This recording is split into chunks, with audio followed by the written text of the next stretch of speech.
oi, viajantes da vida! O que você aprendeu? O que você traz aí da sua história quando acontece de desencarnar um bebezinho, de desencarnar uma criancinha? O que você acha que vai acontecer com eles? Vai direto para o mundo superior? Fica ali no limbo, como era dito antes? O que vai acontecer? Ou então não existe, vai para o nada?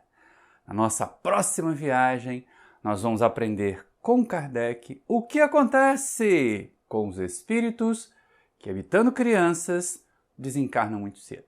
Então, enquanto roda a vinheta, você já aproveita, se inscreve aí no canal, acione o sininho para receber as notificações, pode deixar um like agora, se não gostar, você muda para dislike lá no final e, sobretudo, agora ou lá no final, comente aí, diga como o nosso trabalho está chegando até você. Desde já, obrigado e boa viagem!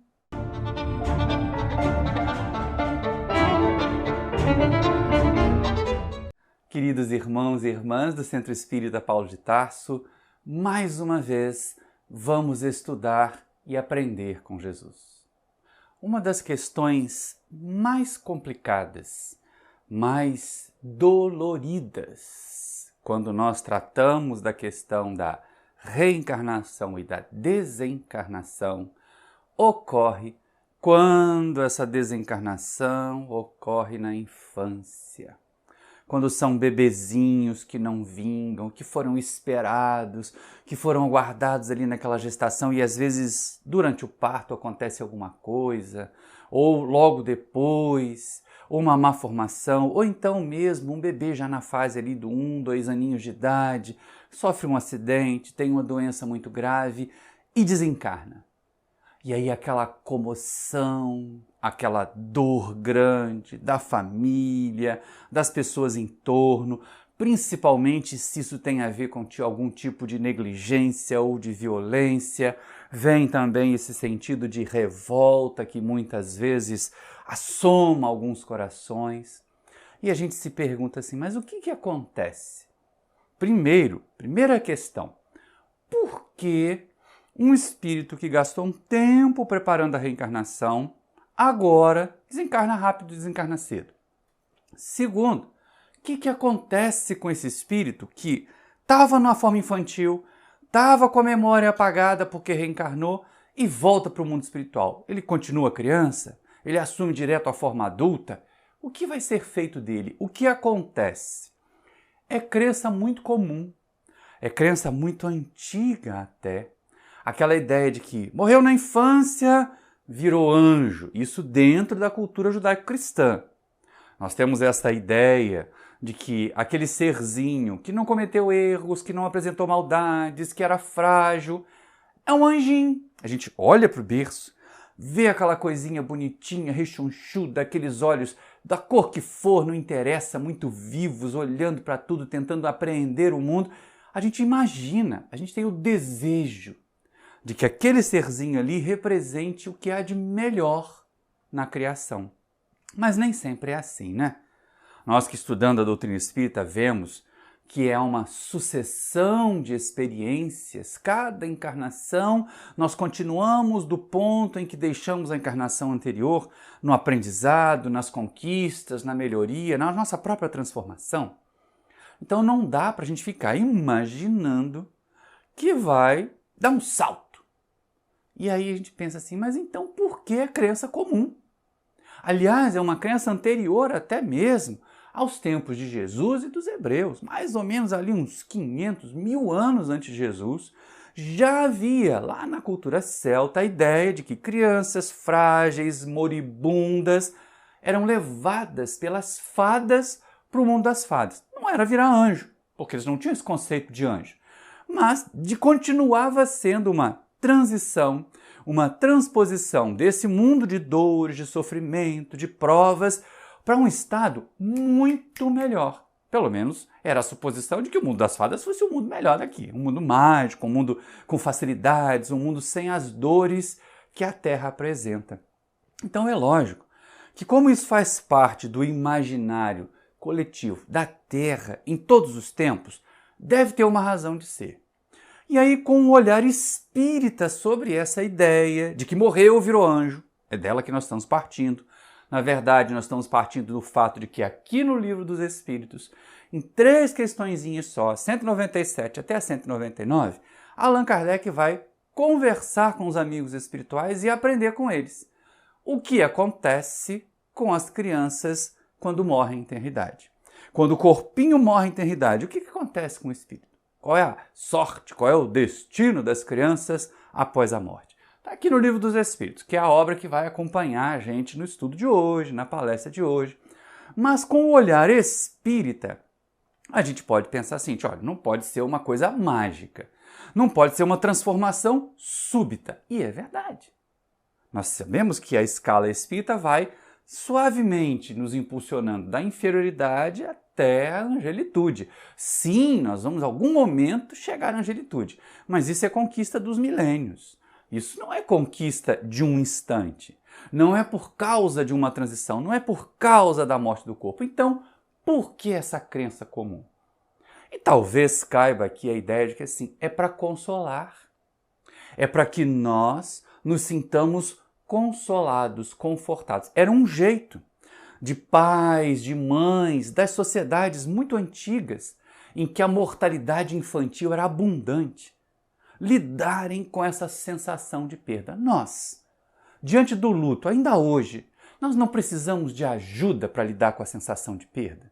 Então, gente, imagina há 1.500 anos, há 2.000 anos, há 2.500 anos atrás, há 4.000 anos atrás, com muito menos condições de saúde, de higiene, de alimentação, quantas criancinhas não morriam mais depressa? Muitos de nós nos admiramos daquelas famílias numerosas ali do início do século XX, com 12 filhos, com 15 filhos, mas era necessário por causa da reposição. Porque numa família, às vezes, de 12 filhos, de 15 filhos, 5, 3 chegavam à fase adulta. O resto desencarnava ali na infância e chegando na adolescência. Por causa de doenças, por causa de enfermidades, por causa de má alimentação. Então é lógico, um exemplo típico disso, que está do século XIX, o próprio Bezerra de Menezes. Ele viveu mais que a maior parte dos filhos que ele teve naquela encarnação. E ele era médico, hein? Imagina então alguém lá no interiorzão. Imagina então alguém lá 500 anos antes de Jesus. Quando via um filho morrer, quando via um filho que ela cuidou e que, na verdade, devia, assim, ser força de trabalho esperada. Porque era a única forma de nós repormos a força de trabalho, era com a reprodução, gente. Era perpetuando a espécie. E aí, de repente, esse serzinho morre. De repente, esse serzinho é tirado de nós. Quanta dor! Quanto sofrimento não vem daí? E aí, exatamente para isso, cria-se então a ideia de que assim, não, olha, tudo bem, eu cedo, eu entrego esse ser que eu amo, porque eu sei que ele foi para um estado melhor. Cria-se a ideia de que crianças que morrem viram anjos para diminuir a nossa dor, para diminuir o nosso sofrimento diante da desencarnação de entes queridos. E isso é natural. Seja na cultura judaico-cristã, seja na mitologia celta, seja na mitologia egípcia, de alguma forma era percebido que as crianças, ou era desejado, né? Percebido não, porque ninguém tinha prova disso, mas era desejado. Desejado que as crianças que partissem em tenridade fossem para um estado melhor. E nada melhor do que o estado de anjo. Então, muitas e muitas vezes, até agora, século XXI, nós vemos as criaturas com essa conceituação, que ainda é muito abundante, que é muito frequente nas outras formas religiosas de pensar. Mas o Espiritismo não pode mentir. Mas também, para falar a verdade, não pode secar a esperança, não é? A gente não pode acabar com a esperança das pessoas, deixá-las desconsoladas, imaginando o que pode acontecer, que seu filho está sofrendo, continuou sofrendo porque teve uma doença prolongada. Imagina, gente, aqueles bebezinhos, aquelas crianças pequenininhas que atravessam um câncer devastador, como os pais e as mães que vão junto nesse processo, não sofrem. Então nós não devemos e não podemos tirar deles a esperança e a consolação de que seus filhos estarão atendidos e estarão num estado melhor do que aquele da doença, do que aquele que levou à desencarnação. E essa é uma questão interessante para a gente considerar. Na doutrina espírita, e aí vem aqui as questões 197 até 199 do Livro dos Espíritos, Kardec vai perguntar qual é o estado das crianças, qual é o estado do espírito na infância. E ele foi tão inteligente. Kardec foi tão inteligente nessas 3 perguntas, porque apesar do título ser A Sorte das Crianças Depois da Morte, ele vai tratar das crianças que estão encarnadas também. Para que nós, aqui encarnados, olhando, gerenciando a existência desses seres, porque é só isso que a gente pode fazer, nós não criamos, nós só gerenciamos a existência desses serizinhos, nós saibamos a nossa responsabilidade. E nós façamos direito à nossa parte, não sejamos negligentes. Essa é uma questão muito grave. A primeira questão, então, que a gente percebe de estudos anteriores é que o espírito não é criado na hora do corpo. Então, aquela criança que está ali, aquele serzinho que a gente vê, que a gente imagina que é tão bonitinho, são seres milenares. São espíritos muito antigos, alguns deles até mais antigos do que nós. Podem saber, podem ter mais conhecimentos do que nós, são espíritos velhos. E aí é exatamente isso. O fato de estarem num corpo infantil e apresentarem uma relativa inocência, com a morte, isso não transforma. A morte não vai fazer nenhuma transformação súbita do ponto de vista moral. Ela só altera a realidade do ser espiritual, que enquanto encarnado estava ligado à matéria, estava sentindo e percebendo o mundo em torno de si através dos órgãos físicos, e sem o corpo físico não tem mais. Então, essa é a questão a ser colocada. E aí vem a pergunta de Kardec. É pequenininho? É inocente? Então é inferior a nós? Na questão 197, eu vou puxá-la aqui para a tela para a gente poder acompanhar junto a pergunta de Kardec, a resposta dos amigos espirituais, para a gente ter essa convicção de que as crianças são espíritos milenares, muito antigos, só que estão reencarnados num corpinho que ainda não responde a tudo que eles são capazes de fazer. E nós vamos ver até numa questão lá mais adiante a mesma colocação. Mas olha só, porque Kardec começa na 197 perguntando sobre aquela criança, sobre o bebezinho, sobre a criancinha que desencarnou. Esse espírito é maior, é superior ou é inferior? Vamos ver a pergunta e a resposta dos espíritos? Poderá ser tão adiantado quanto de um adulto um espírito de uma criança que morreu em tenridade? Algumas vezes o é muito mais, porquanto pode dar-se que muito mais já tenha vivido e adquirido maior soma de experiência, sobretudo se progrediu. Então, olha aqui, para aqui um instantinho, olha ali a resposta. Não vamos imaginar que aquele bebezinho tinha sido criado ali na hora para você, para mim, para qualquer pai ou mãe, não é?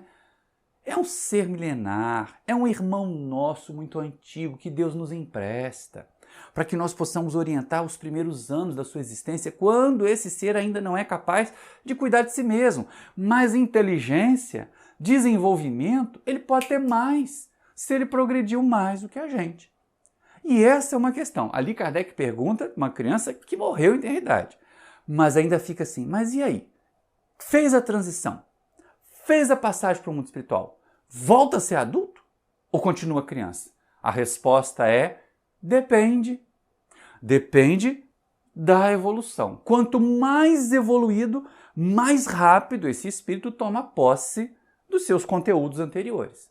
Quanto mais atrasado, até para que não haja um choque, uma ruptura muito grande, ele vai meio que se desenvolvendo.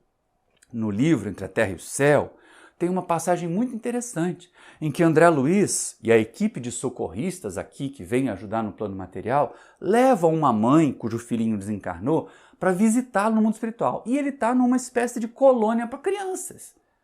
Supervisionado, atendido por espíritos que cuidam de espíritos que foram mantidos na forma de criança. Mas tem um porquê. Nesse caso específico, no livro Entre a Terra e o Céu, o Júlio, que é o nome do espírito, ele vai reencarnar de novo. Então não tem por que voltar para a forma adulta e depois diminuir outra vez o perispírito, perder a memória e voltar para um novo corpinho. Então já fica ali na forma de criança para facilitar o processo. Mas essa é uma questão muito importante. Seres mais evoluídos podem ter mais lucidez. O pai do André do Lísias, lá no livro Nosso Lar, não vai dar uma comunicação em Nosso Lar estando encarnado como uma criança de 5 anos? E lá ele fala como se fosse o pai do Lísias, o marido da Dona Laura. Então depende da evolução. O que acontece com o espírito de uma criança que desencarna? Depende. Depende da evolução. Se ele é mais evoluído, ou se ele é bem evoluído, ele rapidinho volta à forma adulta e toma conta dos seus próprios conteúdos psíquicos. Se ele ainda é atrasado, ele fica ali na forma da infância e pode até ir se desenvolvendo com o passar do tempo, mais ou menos num ritmo semelhante ao nosso. E essa é uma questão que a gente não pode perder de vista. Mas sempre vai depender da evolução do espírito. E é aí que entra uma questão que Kardec abre mão do espírito desencarnado e começa a pensar no espírito da Terra. Porque isso também nos alenta, né? Ah, meu filho que desencarnou cedo, ele não virou anjo. Mas se ele era um espírito melhor do que eu, se ele era um espírito superior a mim, ele pode estar numa situação melhor do que eu. E é isso que Kardec pergunta na questão 197. Ele vai dizer assim, ó: pode então o espírito de uma criança ser mais adiantado do que o do seu pai, ou da sua mãe aqui, né? Isso é muito frequente. Não vedes vós mesmos tão amiudadas vezes na terra? Ó, de volta ali, na terra. Aqui agora não é mais a criancinha que desencarnou. São os espíritos encarnados, são os espíritos que estão aqui na terra. E é a mesma coisa que Allan Kardec vai perguntar lá na frente, lá na questão 379, para os amigos espirituais. Aí já direto para os estão encarnados. Repararam que mesmo tratando ali da questão da sorte das crianças depois da morte, não é só das crianças mortas?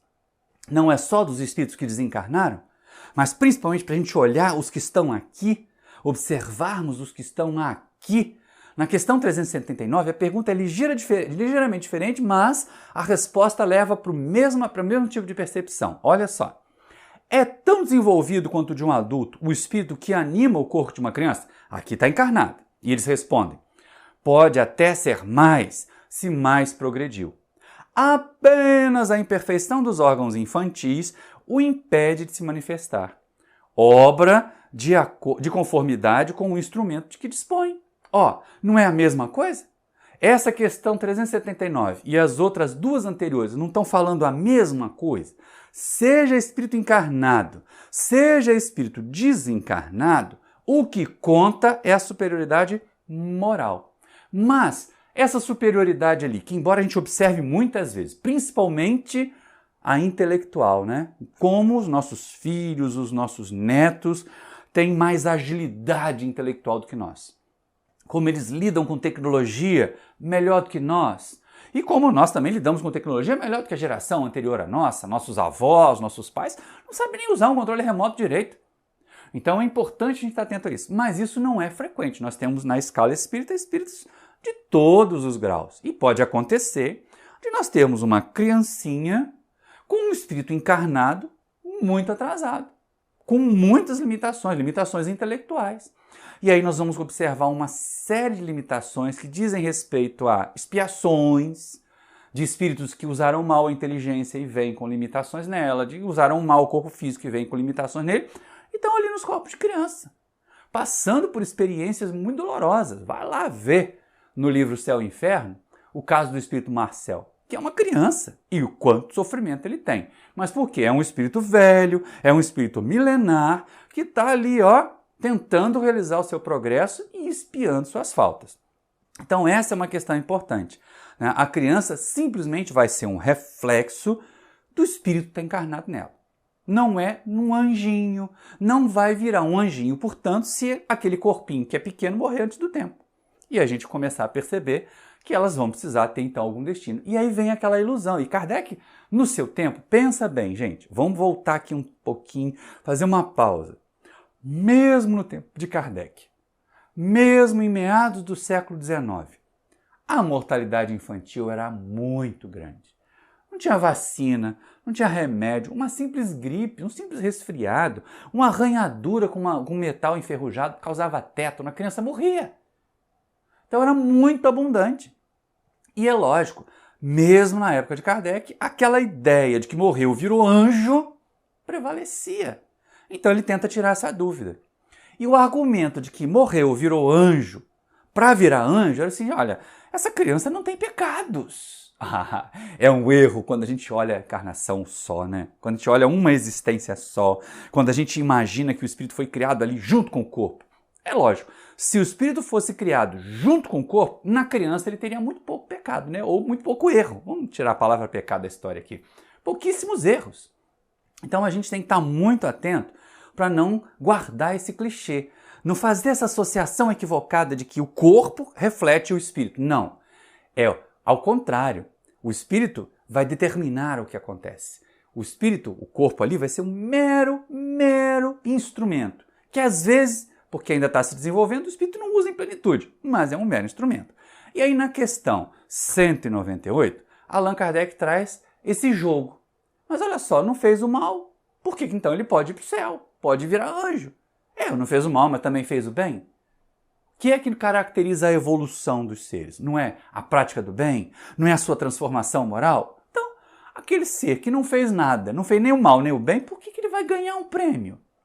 E é assim, Kardec vai perguntar, olha só. Não tendo podido praticar o mal, o espírito de uma criança que morreu em tenra idade pertence a alguma das categorias superiores? Ora essa. Para e olha ali a pergunta e a gente vai ver o seguinte. Nessa lógica da existência única, faz muito sentido pensar assim, né? Só que não cabe na lógica da multiplicidade das existências, da pluralidade das existências. É por isso que o Espírito vai responder assim, ó. Se não fez o mal, igualmente não fez o bem. E Deus não o isenta das provas que tenha que padecer. Se for um espírito puro, não é pelo fato de ter animado apenas uma criança, mas porque já progredira até a pureza. E essa é uma questão importante. Quer dizer, se não fez o bem, o mal também não fez o bem. Então não tem mérito nenhum. E outra coisa, se é um espírito que já mostra aquela criança que é cheia de bons pendores, que cuida dos animaizinhos, que não arranca plantinha do jardim e desencarna cedo, é porque aquele espírito já tinha feito progresso. Não é porque era criança. Porque tem outras crianças que são verdadeiros monstrinhos, que fazem tudo de maldade. Então, o que conta realmente é a evolução do espírito que está ali. O que havia ali de superior era um espírito, não era um corpinho pequeno que fazia não ter pecados. E aí aparece, então, essa questão. Por quê? Lembra? 1857, né? Metade ali do século XIX, sem vacina, sem antibióticos, e a gente tem que estar muito atento a isso hoje. Já já a gente vai até fazer uma pausa para fazer um merchan aqui da nossa responsabilidade com relação aos cuidados físicos das nossas crianças. Mas por enquanto vamos aqui na questão, porque ela é importante. Por que morre tão rápido? Por que algumas encarnações são tão curtas? Por que é tão frequente a vida se interromper na infância? E aí os espíritos vão responder para Kardec, de acordo com aquilo que a gente já imagina. Nós temos duas possibilidades. Tem as causas materiais, e aí vamos lembrar de novo, meados do século XIX, as causas materiais eram fome. Maurício, mas tem gente morrendo de fome hoje ainda. Uma boa parte das crianças em países que estão em guerra na África, na Europa, está morrendo de fome. Muitas crianças em algumas regiões aqui do Brasil estão morrendo de fome. O que a gente tem feito para isso não acontecer? Questões de saúde, corpos frágeis, doenças, infecções. Na época de Kardec, não tinha antibiótico, não tem vacina. Hoje tem. Aí é que vem uma diferença. Lá naquela época, os pais até podiam dizer, nossa, o meu filho teve tétano e morreu, a minha filhinha teve pneumonia e morreu, e o outro assim por diante. Porque não tinha a medicação para cuidar disso. Mas você imagina nos dias de hoje, sua criança ficar cega porque teve sarampo porque não foi vacinada. A outra criança ter paralisia infantil e ficar com dificuldade de locomoção ou até desencarnar, porque a paralisia infantil mata. Porque não foi vacinada tendo vacina, tendo os recursos. Então você, pai, você, mãe, agora o alerta é para esses. O pai e a mãe, os responsáveis. Não é para a avó, não é para a tia, é pai e mãe. Nós que recebemos esse voto de confiança de Deus, precisamos, pelo menos nós, espíritas. Só podemos falar para nós. Nesse momento aqui, eu só posso rogar que os nossos irmãos e irmãs de outras formas religiosas de pensar tenham a lucidez que a doutrina espírita nos impõe. Porque para nós espírita não seguir a ciência é uma aberração, é não ser espírita de verdade. Para os outros companheiros de outras religiões, os progressos da ciência estão aí. Já se sabe que não é o Sol que gira em volta da Terra, então não adianta mais as outras religiões ficarem dizendo o contrário. Também se sabe que vacina salva a vida, gente. Que medicação adequada, que consultas periódicas, que acompanhamento do desenvolvimento da criança com o pediatra é importantíssimo. Então façamos a nossa parte. Cuidemos da nossa parte. Essa é a questão material. Essa é a razão material. O mundo material ainda é hostil para esses corpinhos frágeis, fraquinhos. Por isso a mortalidade infantil ainda existe hoje. E aí a gente tem que pensar assim, o que será que eu estou fazendo? Eu cuido dos meus filhos. Mas será que você não pode fazer um pouquinho mais? Será que não existem instituições que hoje estão cuidando de crianças que podem passar a fome? Levando alimento terapêutico, levando medicamento, tem um monte. Entra aí na internet e procura pelo Fraternidade Sem Fronteiras. Aqui, tá aqui, a logo deles, que é essa grande organização que ajuda um monte de crianças, de adultos, de pessoas com doenças no Brasil e fora do Brasil. Temos o Médicos Sem Fronteiras, tem a própria ONU, para criança lá, Unicef, tem as de refugiados. Vamos ajudar. De alguma forma a gente pode ajudar. Mas eu quero ajudar aqui na minha cidade, então procura o abrigo. Procura o abrigo municipal, aquele que acolhe crianças que foram tiradas do convívio familiar por questões de violência, por questões de abuso ou por questões de orfandade. E pergunte como você pode ajudar materialmente que seja. Porque, claro, nós não podemos interferir nos métodos, não podemos interferir no processo educativo daquelas crianças que estão lá, embora muitas vezes esses lugares sejam só depósitos. E aí vale a pena nós tentarmos também algum tipo de projeto, algum tipo de plano de ação junto a esses abrigos municipais para levar um pouquinho mais de valores da alma para as crianças que estão lá e não apenas a roupinha velha que os nossos filhos não usam mais, aquela comidinha de segunda classe que a gente compra no mercado que não é a mesma que a gente dá para os nossos filhos. Por favor, leve para a criança do abrigo a mesma comidinha gostosa que você dá para o seu filho. Porque isso é que é a caridade de verdade. Fazer caridade de segunda classe não está muito certo isso não. Mas, na questão 199, Kardec faz essa pergunta. Por que é tão frequente a interrupção da vida na infância? E os espíritos vão responder assim. Olha que interessante. A curta duração da vida da criança pode representar para o espírito que a animava o complemento de existência precedente interrompida, antes do momento em que devera terminar. E sua morte também, não raro, constitui prova ou expiação para os pais. Essas são as causas espirituais. São esses os motivos, as razões espirituais da mortalidade infantil. E ainda tem uma outra que a gente pode colocar aqui à frente também, que acontece algumas vezes. Às vezes há espíritos muito bondosos, há espíritos verdadeiros missionários, que juntam, que reúnem em torno deles outros espíritos mais necessitados e vêm na infância. Sabe aquela história que você tem uma família em desagregação e de repente uma gravidez daquela filha, daquele filho, adolescente e reaproxima todo mundo? A avó que antes estava lá levando uma vida desregrada, o avô que estava levando uma vida, começam a cuidar, começam a se preocupar. Isso acontece, principalmente quando é a encarnação de um espírito melhorado, que vem para unir ou para reunir, mas ele não precisa ficar aqui. Quer ver um exemplo disso?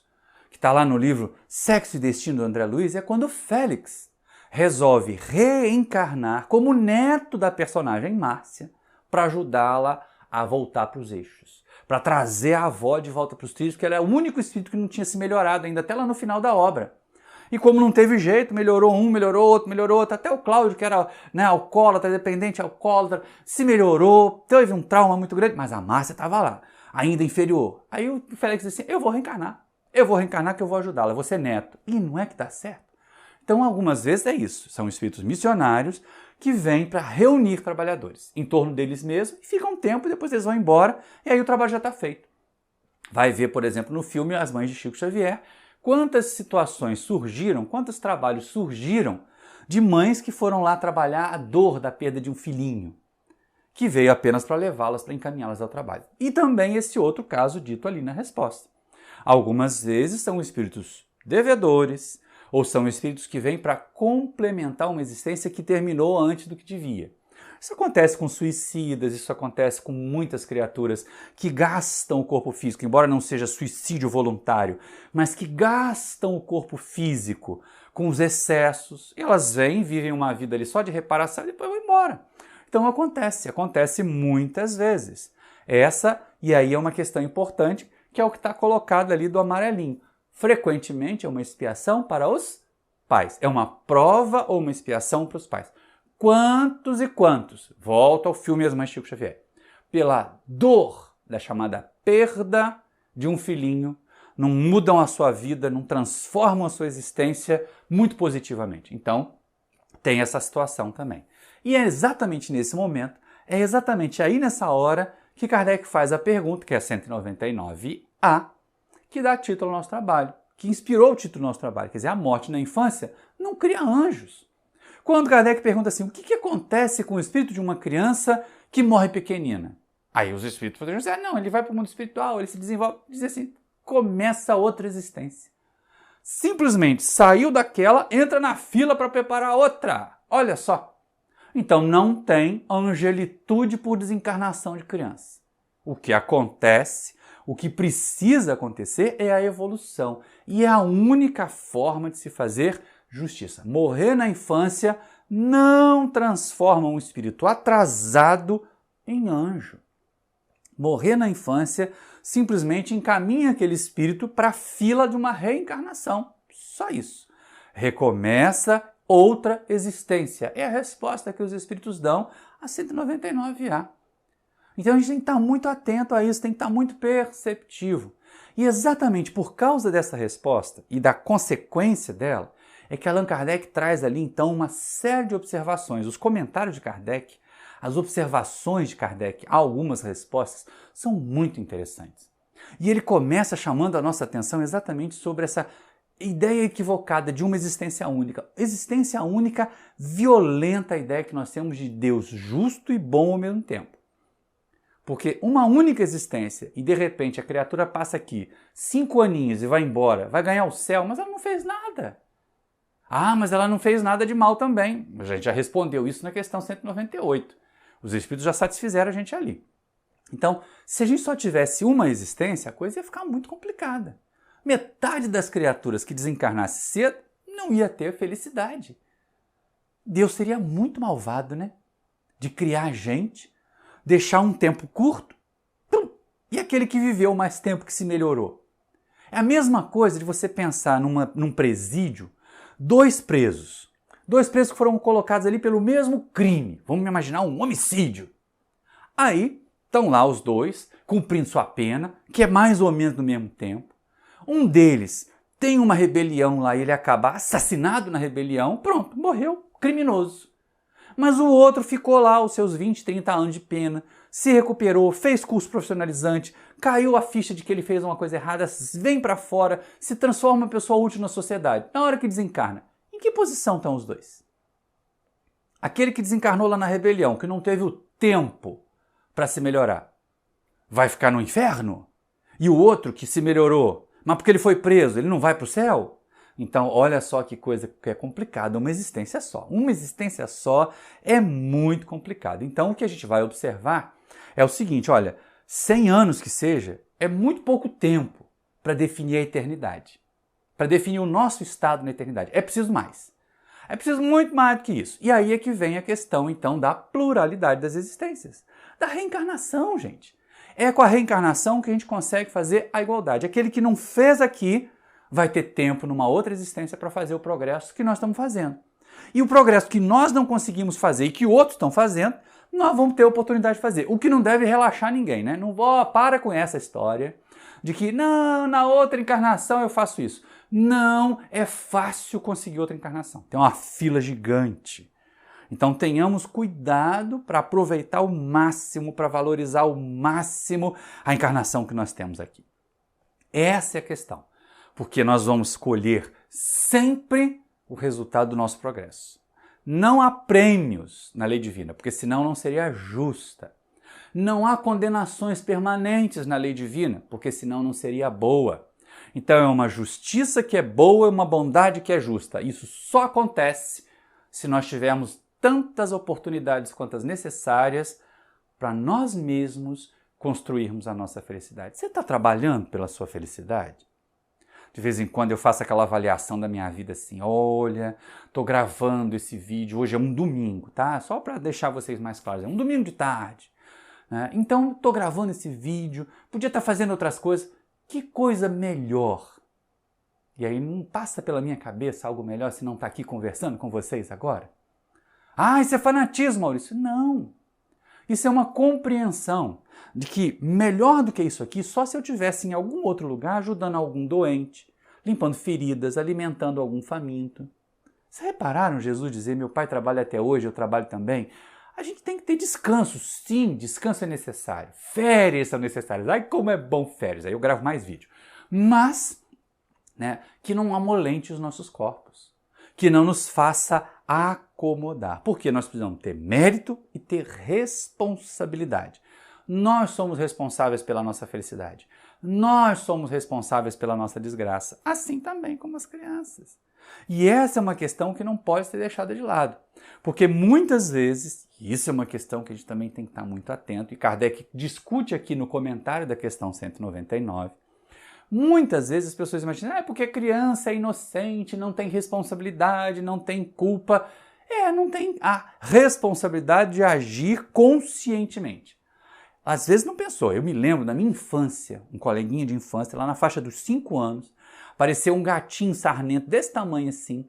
Ele pegou, colocou dentro de um saquinho de leite, entreguei a idade aqui, falando da época de leite de saquinho, botou um monte de pedra dentro do saquinho, rodou o saquinho, jogou para cima e matou o gato. Com 5 anos de idade, gente. Ou seja, já era um capeta desde aquela época. Então essa é uma questão que a gente pode e deve trabalhar. Olhar para as nossas crianças não com aquele olhar apaixonado de que eles já são anjos, mas eles são canteiros de obras. E nós também. Canteiros de obras em que Deus está construindo anjos. Porque se a gente negar os maus pendores, a gente não corrige. A gente não faz a nossa parte. Olha o comentário do Kardec nesse ponto. Não se vê em crianças dotadas dos piores instintos, numa idade em que ainda nenhuma influência pode ter tido a educação? Algumas não há que parecem trazer do berço a astúcia, a felonia, a perfídia e até o pendor para o roubo e o assassínio, não obstante os bons exemplos que de todos os lados se lhes dão? Pois é, gente. Essa é uma questão que a gente não pode perder de vista, né? Às vezes os pais tentam, se esforçam, tem um monte de bons exemplos, as melhores escolas, a gente tem que tomar um cuidado com isso, porque assim, muita gente diz, eu dei tudo que essa criança precisa, menos presença. Deu todos os presentes, as melhores escolas, os melhores professores, os melhores cursos, mas não deu o exemplo moral. E aí ou desperta ali o espírito inferior que era. Então a gente tem que estar muito atento a isso. Porque quando a gente analisa as tendências inferiores das crianças, quando a gente analisa isso aí, vem o questionamento que Allan Kardec coloca para nós, que é muito apropriado. Afinal de contas, de onde é que vem esses maus pendores? De onde é que veio o instinto daquele menino de 5 anos de botar o gatinho, que já estava fraquinho, dentro do saquinho de leite e jogar para cima com pedra? E aí a gente vai observar mais uma colocação importante de Kardec. Donde, porém, provirão instintos tão diversos em crianças da mesma idade, educadas em condições idênticas e sujeitas às mesmas influências? Donde a precoce perversidade, se não da inferioridade do espírito, uma vez que a educação em nada contribuiu para isso? As que se revelam viciosas é porque seus espíritos muito pouco han progredido. Sofrem, então, por efeito dessa falta de progresso, as consequências, não dos atos que praticam na infância, mas dos de suas existências anteriores. Então são os atos anteriores. Por isso explica os capetinhas, eles já trazem essas más tendências, eles já trazem essas más inclinações. Aí imagina, se desencarna um capetinha desse, vai ter que mandar para o inferno? Não, manda para uma outra encarnação, e outra encarnação, e outra encarnação, até que ele alcance o progresso e se faça um anjo. Assim a gente lembra aquela musiquinha lá do Grupo Carinho, Anjos, né? Um dia todos nós seremos anjos, vamos trabalhar, vamos acreditar. É isso aí. Já até falei nela em outro vídeo. Mas é isso que é importante. Fato. Se a morte na infância não vai criar anjos, e se os seres que chegam podem ser mais elevados que nós ou menos elevados que nós, o que cabe a gente fazer? Ser espectador? Não dava para a gente encerrar esse vídeo, não dava para a gente encerrar essa palestra sem fazer uma reflexão de qual é o nosso trabalho nessa história, não é, gente? Saber que os espíritos não vão virar anjo me conforta muito. Saber que eles podem ser melhores do que nós, isso conforta bastante. Todo pai e toda mãe quer que seu filho seja um anjo. Mas, se não são, se a gente olha ali e já começa a perceber, esse aqui, olha só, ele trouxe o lápis, ele trouxe o estojo do coleguinha da escola e disse que foi o coleguinha que deu. Eu tô indo lá na escola falar com a professora para saber se deu mesmo? Ou tô achando que é normal? Não é normal, ainda mais nesses tempos bicudos. Então, tenhamos atenção às nossas crianças. Qual é a nossa missão junto dos nossos filhos, junto das nossas crianças? Que eles são espíritos antigos? São. Mas, como a gente viu lá na questão 379 do Livro dos Espíritos, é apenas a fragilidade do corpo. É apenas um instrumento material que não permite ainda que eles realizem tudo que eles são capazes. O que nós vamos fazer nessa fase? O que nós vamos fazer nesse período? Nós é que somos convidados, convocados por Deus. Olha só, gente, para e pensa um instantinho. Tem muita gente querendo ser missionário na política, missionário na tribuna espírita, missionário na mediunidade. E esquece da missão mais importante, que é de ser pai e de ser mãe. Se Deus confiou a nós, pela paternidade ou pela maternidade, um irmão nosso, porque eles não foram criação nossa. Nossos filhos não são nossos, não são criações nossas. São irmãos que Deus nos confia numa condição de imensa fragilidade, de total dependência, para que nós os ajudemos no começo da sua jornada, no início da sua tarefa. Então, o que nós temos feito? E aí, quando a gente para pensar assim, eu quero ser missionário, eu quero isso, eu quero aquilo, não tem como. Eu já usei em curtas, já uso em várias outras palestras, mas como ela cabe aqui é a questão 582 do Livro dos Espíritos. É um passeio no Livro dos Espíritos essa palestra de hoje, né? Nós voltamos já indo. É importante entender e estudar o Livro dos Espíritos como um todo, por isso que a gente estuda sempre. Mas na questão 582, Kardec vai perguntar lá, já tentando a pensada, sobre as missões dos espíritos. E aí ele pergunta se maternidade e paternidade são missões. Olha só. Pode-se considerar como missão a paternidade, e aqui entendamos a maternidade também? É sem contestação possível uma verdadeira missão. É ao mesmo tempo grandíssimo dever, e que envolve mais do que o pensa o homem a sua responsabilidade quanto ao futuro. Deus colocou o filho sob a tutela dos pais, a fim de que esses o dirijam pela senda do bem, e lhes facilitou a tarefa, dando àqueles uma organização débil e delicada, que o torna propício a todas as impressões. Muitos há, no entanto, que mais cuidam de aprumar as árvores do seu jardim e de fazê-las dar bons frutos em abundância, do que informar o caráter do seu filho. Se este vier a sucumbir, por culpa deles, por responsabilidade deles, suportarão os desgostos resultantes dessa queda e partilharão dos sofrimentos do filho na vida futura, por não terem feito o que lhes estava ao alcance para que ele avançasse na estrada do bem. Olha que resposta grande e importantíssima. Principalmente essa outra parte que está ali, ó. Muitos estão preocupados em ir para o happy hour, em ter sucesso, em proporcionar ao filho a melhor educação formal, mas não educam o espírito, não cuidam dos caracteres morais. Então a gente tem que estar muito atento para não fracassar. Algumas vezes os filhos são espíritos inferiores, que pais e mães generosos dizem assim, não, eu vou voltar para a reencarnação, eu amo tanto, eu sei que essa criatura está fracassada, que ela está falida, mas eu vou voltar para perto dela. Alcione não faz isso no livro Renúncia. E ela nem volta a mãe do Pollux, ela volta lá para ficar próxima dele e ele acaba fracassando de novo. E ela foi avisada que ele podia fracassar e ainda podia arrastá-la junto, né? Felizmente não arrastou. Mas Olha que coisa interessante, para a gente não fracassar na nossa missão. Valores novos para espíritos velhos. A infância é ótima para isso. Principalmente aquela fase da imitação ali dos 3 até os 8 anos, em que filhos querem imitar o pai e a mãe, que a menina calça a sandália da mãe, que o menino calça o tênis do pai e acha que está abafando. Pois é, eles querem imitar fisicamente, mas eles também imitam moralmente o que a gente dá para eles. Que exemplos nós temos dado? Como nós temos trabalhado a educação dos nossos filhos? Nós temos agido, nós temos cerceado os maus pendores, nós temos evitado, corrigido. Gente, o não, já falei isso também em vários outros vídeos, o não, nessa fase, é uma prova de amor às vezes mais pujante do que o sim. Não quer dizer que a gente tenha que dizer não sempre. Ser um tirano, vai ter que ser perfeito. Não, não exija do seu filho, da sua filha, a perfeição que você não tem. Mas seja você o melhor, se eduque para educar. Mostre na prática o que é ser uma pessoa melhor. Essa é a nossa responsabilidade, essa é a nossa missão. A nossa primeira e grandiosa missão, quando da paternidade e da maternidade, é a educação.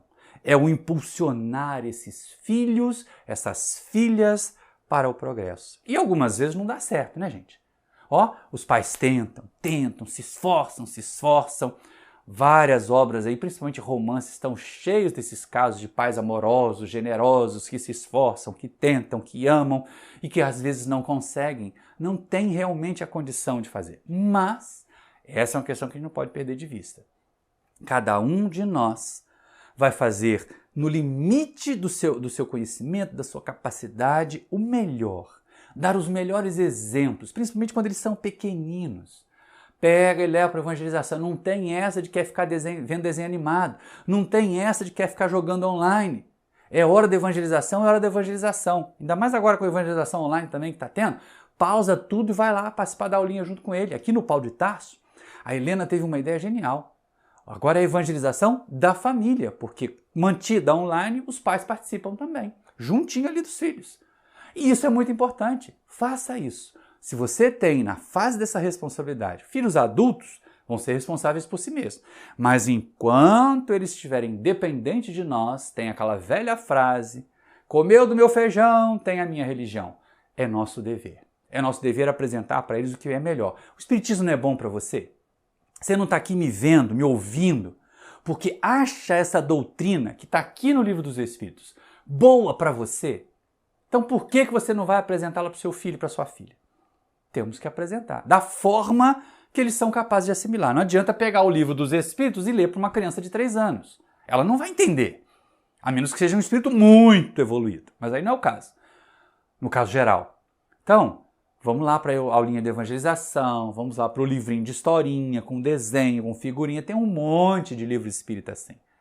E você pode fazer a sua parte para ajudar os seres que Deus te confiou, para que eles sejam melhores. Mas eu fiz, Maurício, eu tentei, agora meu filho chegou na adolescência, meu filho fez 18 anos, a minha filha fez 18 anos, então dá para virada. Se fez tudo o que devia, acerena o seu coração. Pode ser que esse espírito não tenha dado conta de realizar o progresso que ele prometeu ao seu lado. Mas se não fez, está ali, ó, na questão 582. Está em curso ali naqueles que querem aprumar o jardim e esquece de podar o caractere. Podam as árvores, mas não podam as más tendências dos filhos. Tá atento. Vamos passar, vamos sentir dor, vamos sofrer, vamos lamentar. Filhos que nós deseducamos. Porque se nós dizemos mentiras, como é que os nossos filhos vão falar a verdade? Se nós somos desonestos, se nós avançamos um sinal de trânsito, como é que nossos filhos vão respeitar as leis de trânsito? Vão ser honestos? Eles vão repetir o exemplo que está em casa.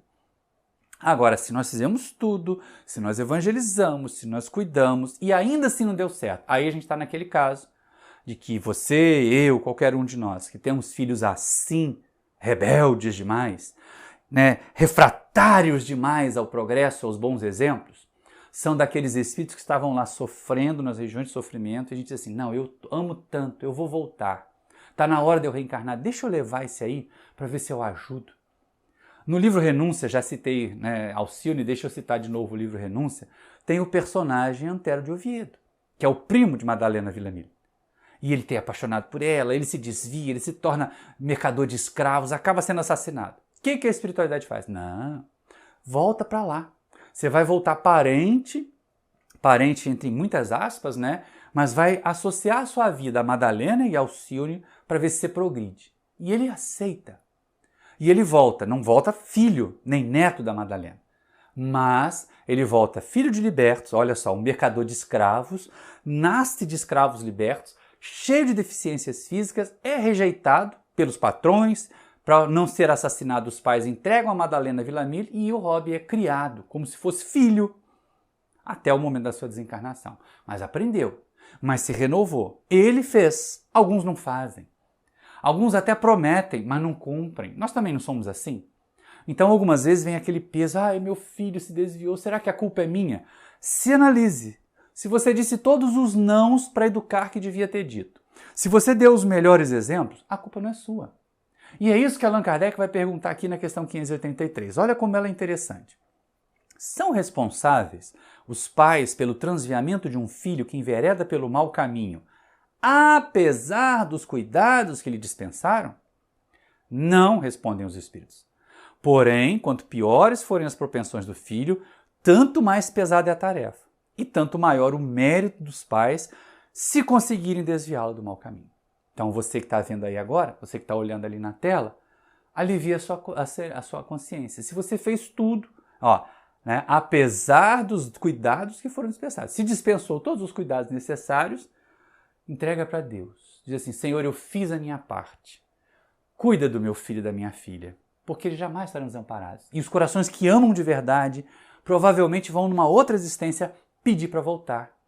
Pedir para voltar junto daquele filho, para ajudar mais uma vez, daquela filha, para ajudar mais uma vez. Isso é o amor missionário que nós podemos viver. Um exemplo disso é muito bonito, mas muito, muito, muito bonito, aparece no livro Ave Cristo, de Emmanuel, em que o personagem Quinto Varro quer aproximar o seu filho Tassiano de Jesus. Tassiano ainda muito romano, ainda devoto de Júpiter, ainda com aqueles costumes de supremacia romana, ele acaba sendo sempre violento, sempre refratário a Jesus. E aí Quinto Varro intercede lá na espiritualidade. Ele percebe que o filho já estava ficando cansado, desencarnado, já estava ficando cansado daquela vida. Intercede na espiritualidade, consegue 100 anos. 100 anos para tentar ajudar o filho que ele amava tanto a encontrar um caminho de crescimento com Jesus. Reencarna, recebe o Tassiano como filho, tem um revertério ali na reencarnação, ele acaba tendo que deixar, para não ser assassinado, tem que deixar aquela família. O Tassiano cresce mais romano do que nunca, depois eles se reencontram, desencarna numa situação difícil, provocada até pelo próprio filho, mas pede para voltar. Não eram 50 anos, deu para Quinto Varro fazer 2 encarnações. Ele volta como o Quinto Celso. E aí, finalmente, como filho adotivo do Tassiano, ele consegue levar o filho querido a Jesus. Ao ponto de, na desencarnação no circo, ele se reencontrar com seu pai. É muito bonito. Vale a pena a leitura. O livro é Ave Cristo. E cabe a cada um de nós ter essa certeza. Se a morte na infância não vai transformar os nossos filhos em anjos, o nosso trabalho de pais, o nosso trabalho de mães, feito com amor, pode transformar os nossos filhos em anjos. O que me faz lembrar, para encerrar nossa tarefa, um poema que eu gosto de usar muito, de Khalil Gibran, porque ele mostra essa nossa missão de maternidade e paternidade. No livro O Profeta, que vocês estão vendo aqui a capa, ele conta a história de um homem sábio que anda pelas cidades, que responde a questionamentos, como fazia Sócrates, como fazia Jesus, mas é um líder sufi. E aí, num vilarejo, uma mulher com a criança no colo se apresenta na praça e diz a ele, fala-nos dos filhos. O profeta olha para a multidão, olha o céu, mergulha os olhos na criança e canta o mais lindo poema de paternidade e maternidade que eu conheço nessa existência com Maurício. Ele diz assim, vossos filhos não são vossos filhos, são os filhos e filhas da ânsia da vida por si mesma. Vêm através de vós, mas não de vós, e embora eles vivam convosco, não vos pertencem. Podeis abrigar os seus corpos, mas não as suas almas, porque as suas almas vivem na mansão do amanhã, que não podeis visitar nem mesmo em sonho. Podeis outorgar-lhes o vosso amor, mas não os vossos pensamentos, porque eles têm os seus próprios pensamentos. Podeis fazer-vos como eles, mas jamais tenteis fazê-los como vós, porque a vida não anda para trás, não estaciona nos dias passados. Vós sois arcos, dos quais vossos filhos são lançados como flechas vivas. O arqueiro mira o alvo na senda do infinito e vos estica com toda a força, para que as flechas sigam rápidas e para longe. Seja o vosso encurvar, nas mãos do arqueiro, a vossa alegria, o vosso galardão. Porque assim como ele ama a flecha que voa, ama o arco que permanece estável. E assim, meus irmãos, minhas irmãs, que a missão da maternidade e da paternidade, que nós abraçarmos. Ah, mas eu não tive filhos biológicos. Seja pai e mãe afetivo de alguém. E você vai contribuir para que esse ser, aí sim, por mérito, por crescimento, se torne um anjo. Muita paz em seu coração. Muito obrigado pela sua atenção.